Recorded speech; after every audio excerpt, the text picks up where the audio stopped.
My name is Ian and welcome to Planted. In this video I want to show you how to get started in gardening and how to continue gardening. There are undoubtedly a few obstacles that you will face. I'll show you how to overcome them and how you can have gardening be a reliable, rewarding activity. Let's go.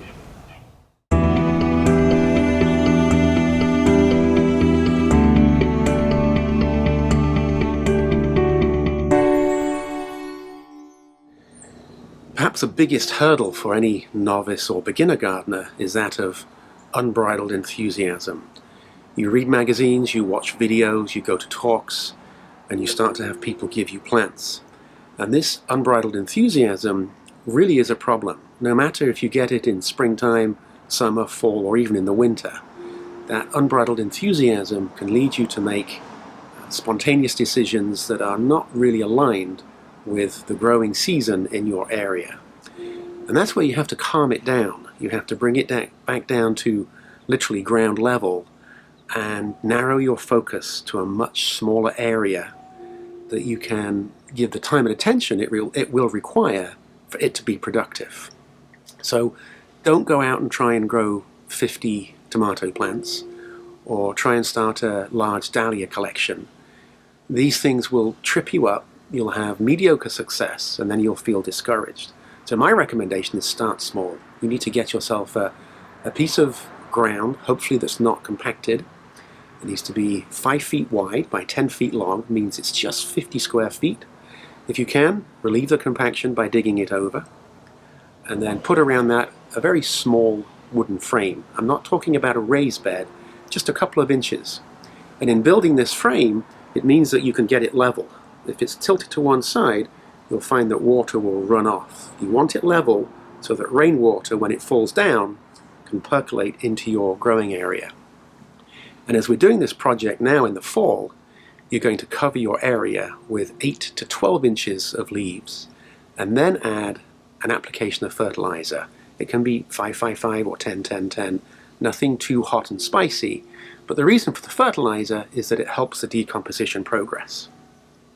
Now on top of that, so you've got your leaves, you've got your fertilizer, you can then add some water to it so that the fertilizer will settle in between the leaves.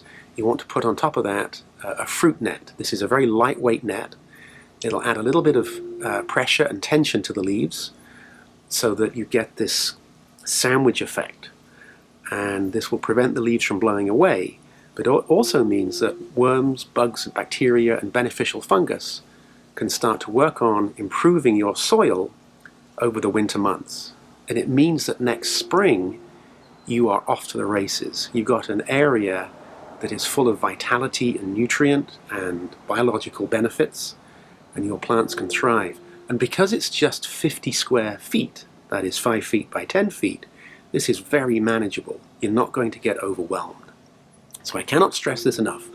Bridle that unrelenting enthusiasm and narrow your focus to a meaningful area done properly. Another big obstacle for new gardeners is that of growing out of season. Maybe you come into gardening in late May. Well, you already missed 10 weeks of active gardening when the right job should have been done in that time frame. So if you start to plant some seeds or plants in late May, it might take 3 or 4, 5, 6, 7, 8 weeks for them to germinate. Before you know it, you've gone through the summer and you've missed your window.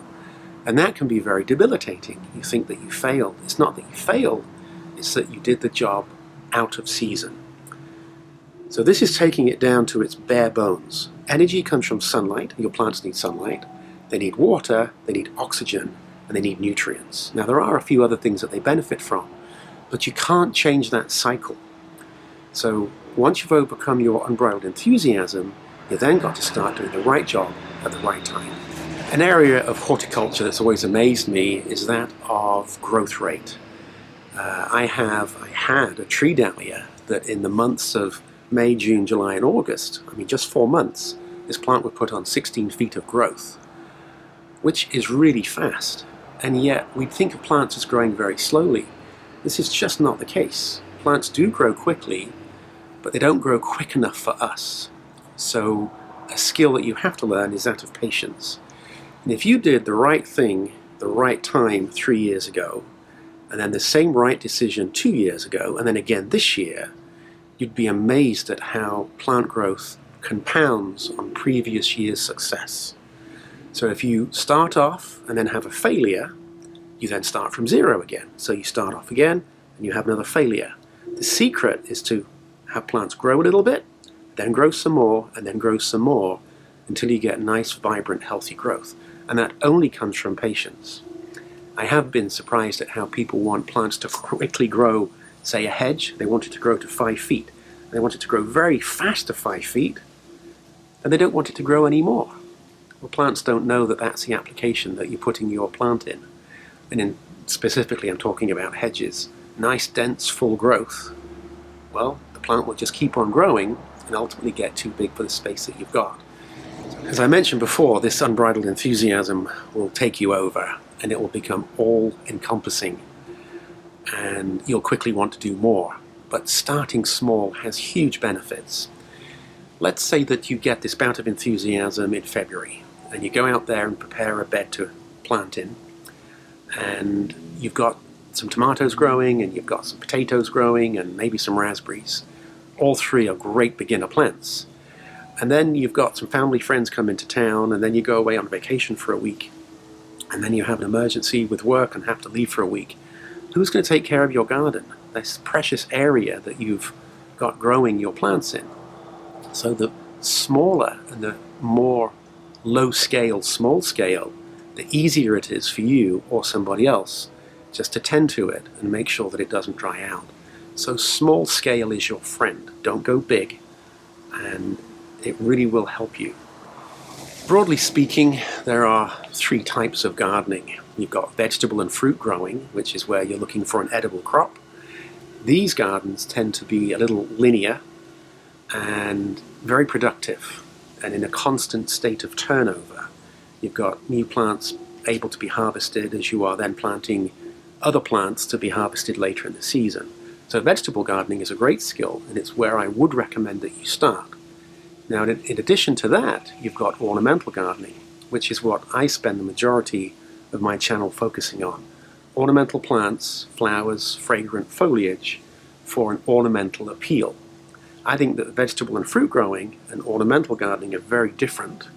There are some overlaps, but you don't need to do both at the same time. And then the third type of gardening is houseplants. Now, I've not been drawn to houseplant culture. It's not that I don't like it, it's that I get my fix outside by getting plants in the ground.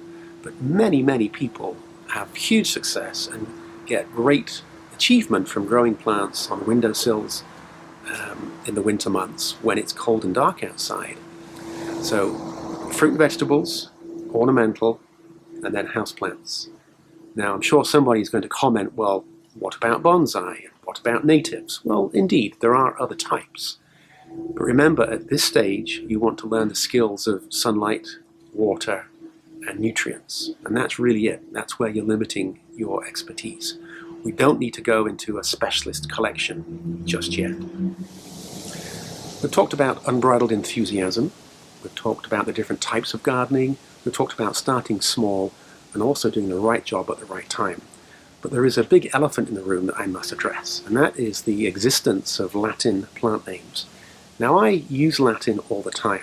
It's what I studied, it's what I understand, it's part of my horticulture.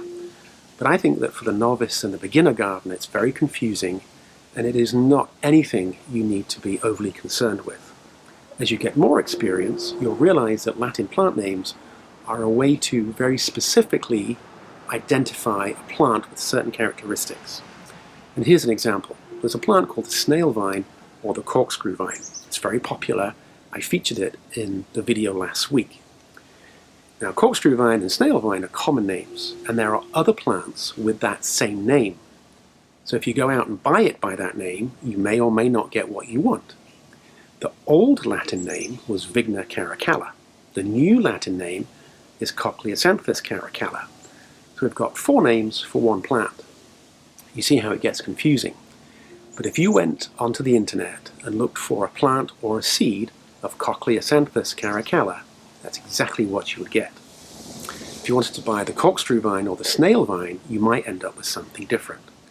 So just to reiterate, botanical Latin is your friend, it's a tool, but it's not something that you need to dwell on just yet.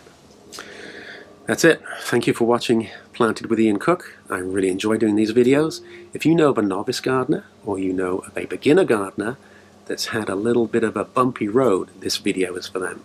So let's just recap. Quell the unbridled enthusiasm, start small, focus on a small area, and you can have great success. Bye for now.